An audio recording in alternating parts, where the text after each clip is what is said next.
The summer sun beat down on the glossy windows of Maple Creek Pediatrics, a prestigious clinic nestled in the heart of a wealthy suburban town in Georgia. Inside the cream-painted waiting room, rows of neatly aligned chairs set beneath a wall filled with plaques, certificates, and glowing reviews from grateful families. It smelled faintly of disinfectant and vanilla-scented air freshener, comforting, yet clinical. But let's start from the very beginning. This channel won't survive without your subscription and likes. Help me grow so I can keep telling stories that matter.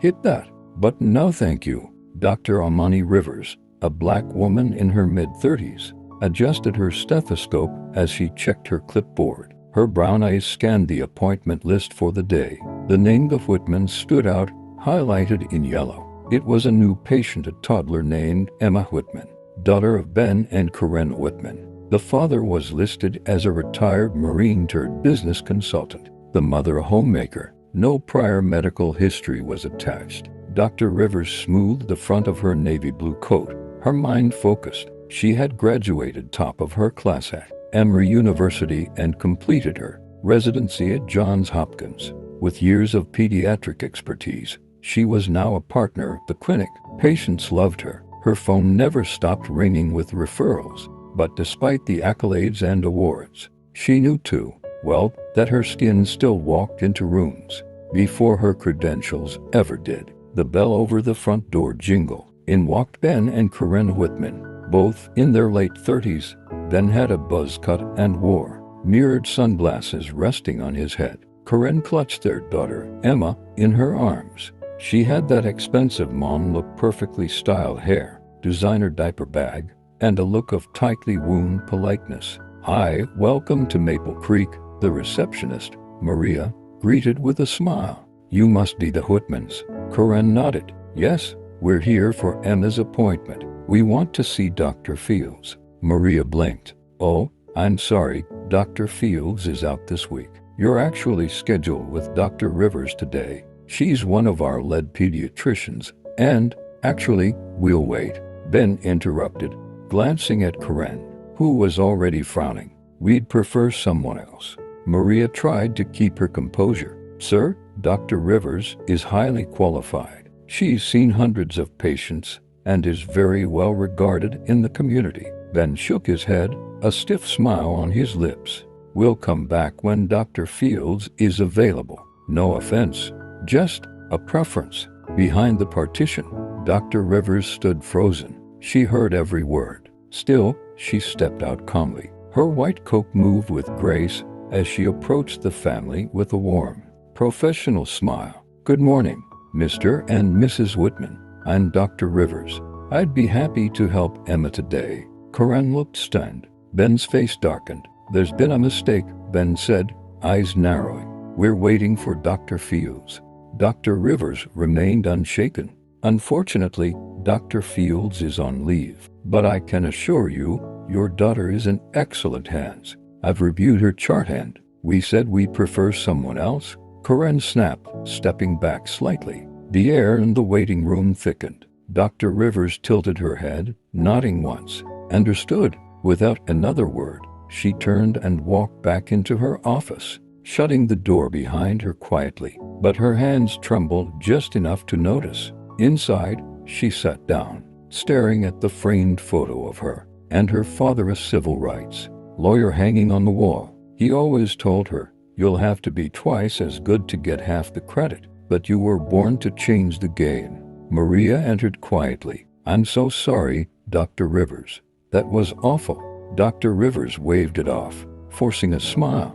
"It's not the first time. Probably won't be the last." Outside, in the parking lot, Ben was still fuming as they strapped Emma into her car seat. "I'm not letting some diversity hire touch our daughter," he muttered. Karen nodded in agreement. It just didn't feel right.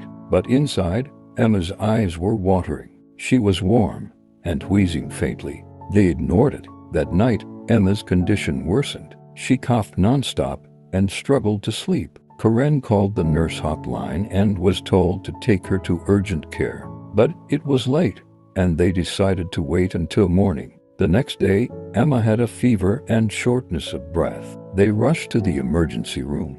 The attending pediatrician on call, Dr. Amani Rivers. Ben's jaw clenched the moment he saw her, but she ignored his glare. She was already placing her stethoscope on Emma's chest, her expression focused and urgent. "Her oxygen levels are dropping," she said, signaling for the nurse. "She's got severe RSV, respiratory syncytial virus. We're putting her on oxygen now." Karen gasped. "Is she going to be okay?"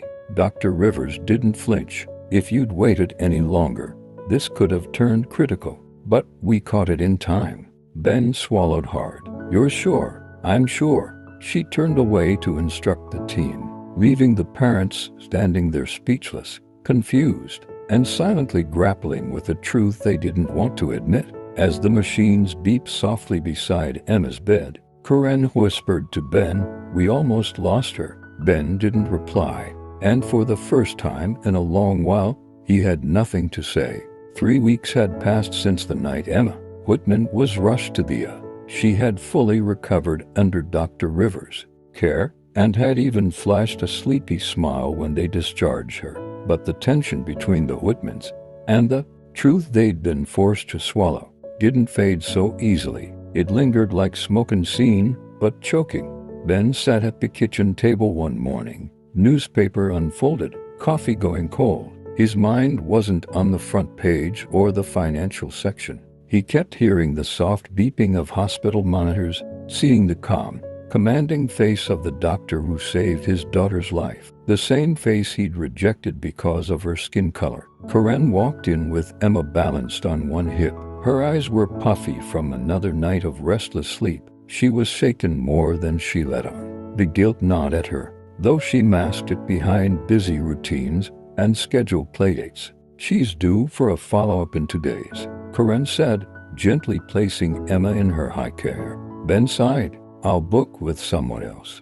Karen didn't respond immediately. "She's the best we've got, Ben," she finally said, voice low.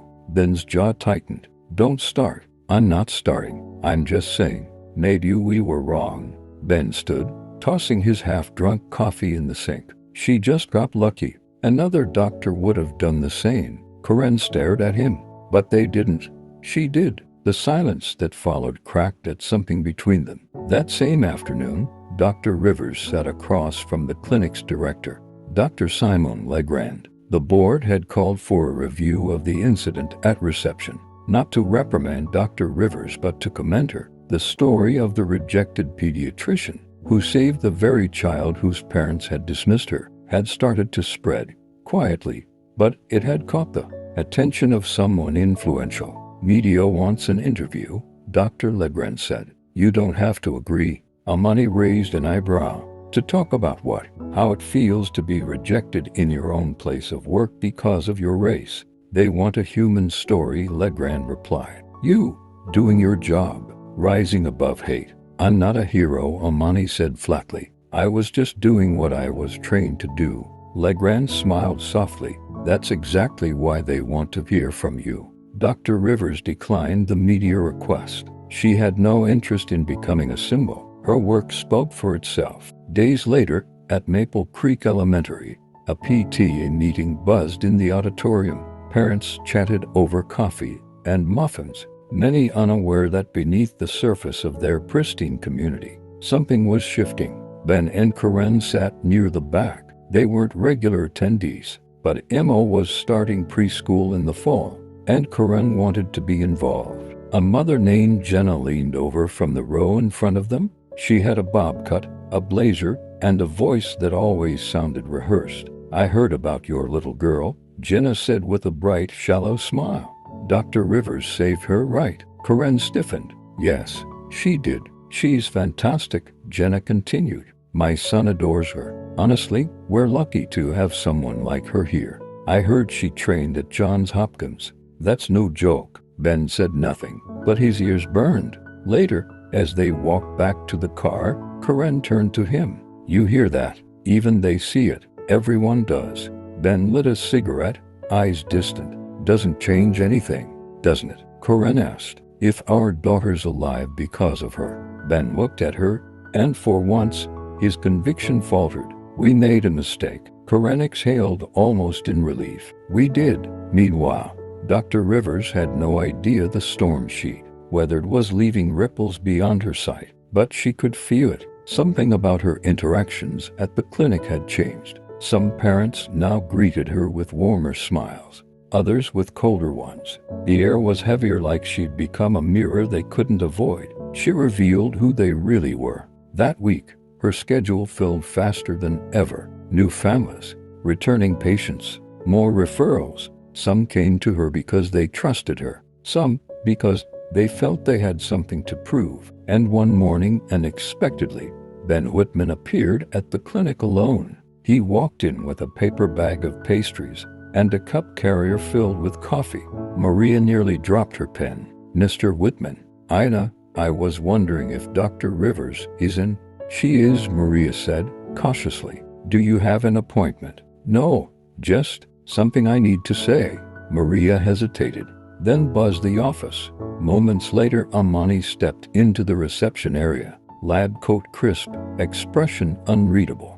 Ben stood. "Can I speak with you for a minute?" Amani crossed her arms. "I'm listening." He shifted, holding up the coffee and pastries like peace offerings. "I wanted to say thank you for saving my daughter, and I'm sorry for everything else before that." She didn't move. "I said things I shouldn't have, thought things I'm not proud of. You had every right to walk away, but you didn't." Dr. Rivers looked at him, really looked. "You think a coffee fixes that?" "No," then replied quickly, "but it's a start." Silence stretched again. Then, slowly, Amani stepped forward and took the coffee from his hand. "Thank you," she said. "Now, if you'll excuse me, I have a patient waiting." And just like that, she turned, her white coat swaying behind her like a flag not of surrender, but of victory. The glass doors of the pediatric clinic slid open with their usual quiet whoosh. But this morning, Dr. Amani Rivers walked through them differently. She wasn't just a lead pediatrician anymore, she was a topic in town. Her presence stirred conversations in hushed tones, nods of approval from some, tight-lipped expressions from others. Word had spread not through viral headlines, but neighbor to neighbor, parent to parent. The story had taken root, and people were listening. Inside the clinic, the dynamic was changing. "Room 3, Dr. Rivers," Maria called, handing over a chart. "New family. Requested you personally." Amani raised an eyebrow. "Name?" "Nguyen," Maria replied. "New to the area. They said they did their research, wanted the best." As Amani entered the room, the young Vietnamese mother stood immediately. "Dr. Rivers, we've heard so much about you. Thank you for taking us." Amani nodded, calmly but with a soft smile. "Let's take care of your little one." Back in the Whitman household, things weren't nearly as peaceful. Emma's follow-up appointment was looming. Karen had scheduled it this time. Without asking Ben, she'd booked it with Dr. Rivers. When she told him, he didn't shout. He didn't slam anything. He just stared at her for a long, uncomfortable moment, then walked out of the room. That silence hung heavier than any words. The morning of the appointment, Karen strapped Emma into her car seat and walked out alone. She didn't even look back. For once, she wasn't interested in waiting for Ben to catch up. And as she drove away, she whispered to herself, "Some bridges aren't worth saving." At the clinic, Emma squirmed in her mother's arms as they waited. Then the door opened, and Dr. Rivers stepped inside. "Good to see you again, Emma," she said gently, crouching down to eye level. Emma grinned instantly, reaching out for her. Karen felt her throat tighten. "She remembers you," she said quietly. Dr. Rivers nodded. "They always remember how you made them feel." The appointment was smooth, professional, respectful. Not a single unnecessary word passed between the women. Yet volumes were spoken in silence. Trust was fragile, but it had begun to take shape. Elsewhere in Maple Creek, a storm was brewing inside the walls of the elementary school. Principal Daniels, a barrel-chested man with a fondness for suits and a disdain for conflict, paced his office. A letter had arrived from the school board. It addressed a complaint filed by an anonymous parent regarding Classroom discussions on race and bias. A teacher, Ms. Eliza Monroe, had used the story of Dr. Rivers as an example in a lesson on stereotypes. She politicized the classroom. The complaint claimed, "My child came home asking why people treat others differently because of their skin. That's not what school is for." Daniel sighed. He knew Eliza. She was one of the most compassionate, committed teachers on staff, and she wasn't wrong. What she'd taught was life, not politics. But Maple Creek wasn't ready for that kind of reflection. At least, not all of it. He called her in. "You're under the microscope, Eliza," he said. "Be careful." "I was teaching empathy," she replied calmly. "And truth. Teach the curriculum," he said, "not the culture." She left his office that day, feeling like she'd lost something, but not her resolve. Back at the clinic, Dr. Rivers received an envelope at her desk. No return address. Inside, a card with gold trim and perfect calligraphy. "Your professionalism inspired my family to see differently. Thank you." It wasn't signed. She stared at the card for a long time. She wasn't naive. This wasn't redemption, but it was something. Later that afternoon, a knock on her office door interrupted her charting. It was Nurse Joel. "Hey Doc," he said. "There's someone in reception. Says he wants to talk to you. Says he's your uncle." Amani froze. She hadn't spoken to Uncle Robert in years. Not since med school. Not since he told her she was wasting her talents in a world that doesn't want you. She stepped into the hallway and saw him, tall, gray at the temples now, with the same defiant eyes she remembered from childhood. "Uncle Rob," she said, arms folded. "Didn't expect to see you." He looked around. "Had to see it for myself. This place." "You?" She didn't reply. He cleared his throat. "Heard what happened. The White family. The rejection. The save. Small towns talk," she said flatly. "I was wrong," he admitted. "I said this world wouldn't let you in. But maybe you've already changed it." Amani shook her head. "One town isn't the world, Uncle Rob. But it's a start." He nodded, and for the first time in decades, they shared a quiet understanding. That night, Dr. Rivers sat alone in her apartment, overlooking the dim glow of Maple Creek's sleepy streets. The weight of the week settled on her shoulders like a cold shawl. The apology from Ben, the letter, the appearance of her uncle. It was too much to process all at once. She reached for her notebook, a habit since residency, and scribbled in the margins. "They say we prefer someone else, but they never ask who we prefer to trust with our lives. Maybe that's changing now."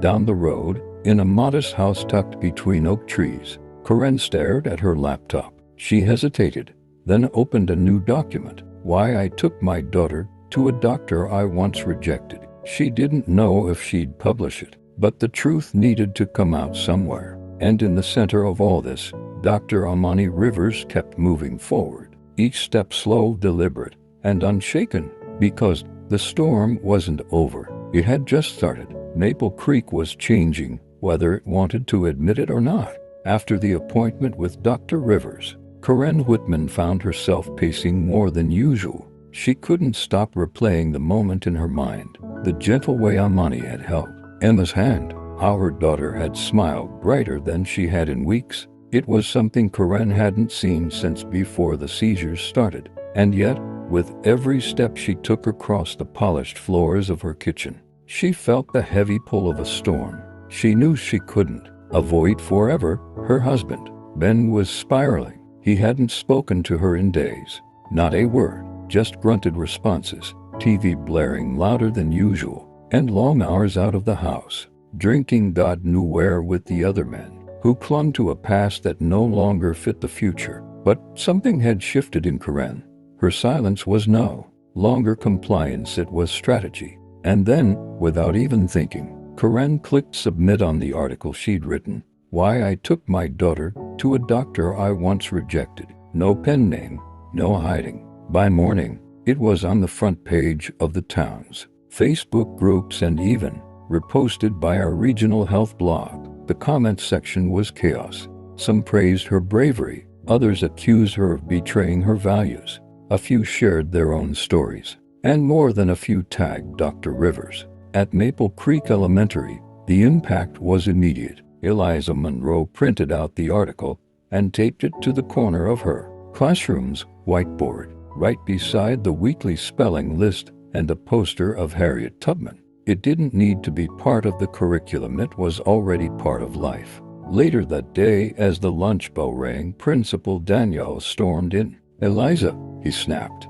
"that article, take it down." She turned, voice calm. "It's a parent's perspective, one from this town. It's not political, it's personal. The board won't see it that way," he said, yanking it from the wall. "You're playing with fire." She didn't reply, not because she agreed, because she knew the fire had already started and she wasn't afraid of it anymore. Meanwhile, Dr. Rivers was not celebrating. She was ducking. The article had made her a household name, but not in the way she'd wanted. Phones ringing off the hook, new patient requests pouring in, emails from media outlets asking for interviews. But she saw the other side too. Someone keyed her car. A patient's father sneered. "So now you're some kind of local hero." A package showed up at the clinic, no return label. Inside, a stuffed monkey and a note that said, "We still prefer someone else." She didn't flinch, not outwardly. She handed it off to the police and moved on. But later, in the dark quiet of her apartment, her hands shook as she typed up her clinic notes. Joel noticed. "You all right?" he asked, leaning on the doorway of her office. "I'm fine," she said too quickly. "No, you're not." She didn't respond. "You're allowed to be angry, Doc," he continued. "You saved their kids and they spit in your face. You don't have to pretend that's normal." Amani exhaled slowly. "If I stop pretending, I might stop caring. And if I stop caring," he nodded, "you won't. You were born for this." That weekend, the Whitmans hosted a birthday party for Emma, her 6th. Balloon animals, cupcakes, a magician who got more tricks wrong than right. But Emma laughed the entire time, her cheeks red with joy. Karen kept looking around, checking the faces of the other parents. Some smiled too brightly, others avoided eye contact altogether. And then Dr. Rivers arrived, not in scrubs, not holding a stethoscope, just in jeans and a navy sweater, holding a modest gift bag. Karen met her at the driveway. "You didn't have to come," she whispered. "Yes, I did," Amani replied, her voice quiet but firm. When Emma saw her, she ran across the yard. "Dr. Rivers," she shouted. "You came." The whole yard froze. Karen held her breath, but then something unexpected happened. Emma's classmates followed her. Soon a small crowd of kids swarmed the pediatrician, asking questions, giggling, tugging on her hand. The adults watched, some in awe, some in confusion, some with stone-cold disapproval. And Ben? He stood by the grill, beer in hand, his jaw clenched. As the party wound down, he approached Amani. Karen tensed instantly, but Dr. Rivers didn't flinch. Ben stood there a moment, the silence hanging like thick fog between them. Then he said it. "I don't trust you. I don't like how you've changed my wife, or my daughter." Amani stared at him, unwavering. "But," he hesitated, clearing his throat, "I saw what you did for Emma, and I can't ignore that." Karen blinked, stunned. "I'm not saying I forgive all this mess." Then added, "But maybe I don't have to like someone to admit they're damn good at their job." He turned and walked away, leaving Amani and Karen in stunned silence. "That was unexpected," Amani said. Karen exhaled. "That was a breakthrough, believe it or not."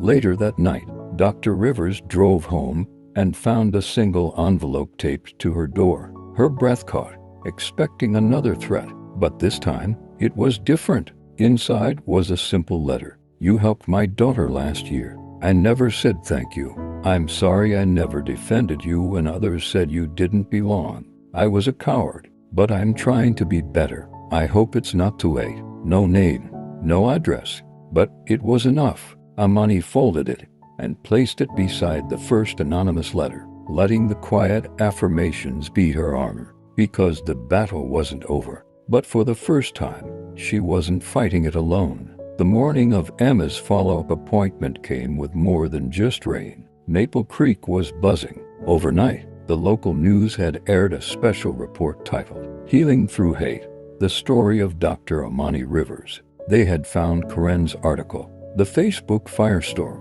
the back-and-forth letters of support, and vitriol. They interviewed parents, some praising Dr. Rivers, others holding firm to their discomfort. They tried to contact Amani directly, but she refused the interview. She didn't need to speak. She would let her actions do it for her. As always, the clinic had never been so full. New faces, old ones, some glaring, some curious, some hopeful. Amani kept her pace steady, her mind clear. "Dr. Rivers," the receptionist whispered to her as she passed. "There's a man here asking for you. Says it's urgent." She sighed. "Another reporter?" "No, he says he's with the board." Amani turned on her heel. In the waiting room, a middle-aged man in a gray coat stood with a clipboard and an expression like carved stone.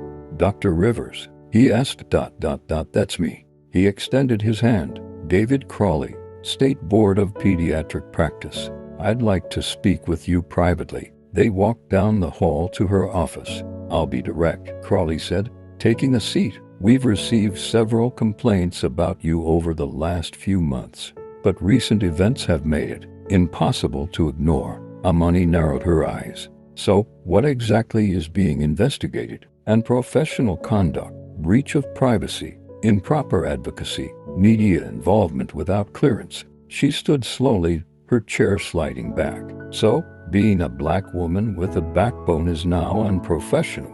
"I'm not here to debate politics, Doctor." "The public interest," she echoed bitterly. "Yes, and to determine if further disciplinary action is warranted." She didn't blink. "I've treated over 300 children in this community, saved lives, diagnosed early signs of conditions other doctors missed. I do serve the public interest every single day." Crawley flipped through the papers on his clipboard. "You've made enemies," he muttered, "but cowards pretending to protect children while ignoring the truth. They disgust me." He stood, lips tightening. "This isn't over." She watched him leave, heart-pounding, jaw set, and then she walked straight to her computer and opened her email. There, waiting in her inbox, was a message from the National Pediatric Symposium Committee. Subject, keynote speaker confirmation, Dr. Amani Rivers. Her breath caught. It was real. Woman to deliver keynote speech at the... She stared at the screen for a long time, her fingers trembling. And then she hit reply. "Confirmed. I'll be there." Across town, Ben Whitman sat in silence in his truck. Emma sat in the back seat, her legs swinging. "You ready to see Dr. Rivers again?" he asked, voice low. Emma nodded. "She always smells like cookies." Ben stared ahead, watching the clinic in the distance. People coming and going, signs of protest mixed with signs of support. A small part of him wanted to turn the car around, but instead, he reached into the glove compartment, pulled out the folded paper he had hidden there, a copy of Karen's article, the one he had secretly printed and read every night. He breathed deeply and drove forward. Inside the clinic, the energy had shifted. Eliza Monroe had arrived early, now sitting beside Karen in the waiting room. Emma was in the play corner, building Lego towers. Joel stood by the hallway, eyes scanning the faces. Then, the door opened, and in walked a woman no one had seen before, maybe in her 60s, wrapped in a deep maroon scarf with gold trim. She walked with a cane, but her presence was towering. Amani's eyes widened. "Aunt Isola," the woman smiled. Joel looked stunned.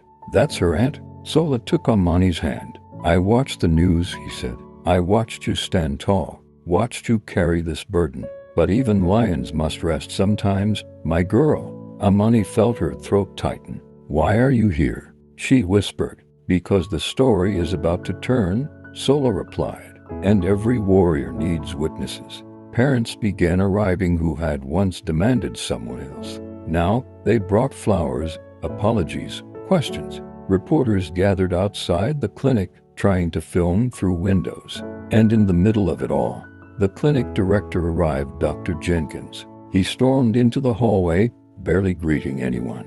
He growled to Amani, "The board wants to suspend you." She didn't flinch. "I've already received a letter from the conference," she said calmly. "They want me as keynote, national recognition. So, if the board wants to suspend me about racial bias in medicine, be my guest." He blinked, jaw slack. Zola chuckled behind her. At 3 p.m., the door opened again. This time, it was a film crew, not for the news, but for a documentary on racism in healthcare. They had read about Amani, read the article, and were already filming in other towns. Now they wanted her to be the centerpiece. "We don't want heroes," the director replied. "We want the truth." She agreed on one condition: Karen would narrate the segment. That night, after the last patient had been seen, Amani stood on the clinic steps. The air smelled of rain and fresh change. She closed her eyes and listened, not to the silence, but to the sound of something bigger: recognition. She'd been rejected, ridiculed, and nearly pushed out. But now, the truth was undeniable, and no one would ever whisper, "We prefer someone else," again, without reckoning with what that really meant, because now the world was watching. If you enjoyed this story, make sure to like and subscribe. Also, in order to strengthen our community, I would like to know where you are watching from and what time you are currently watching this video. Let's keep spreading stories that matter. Thanks for watching.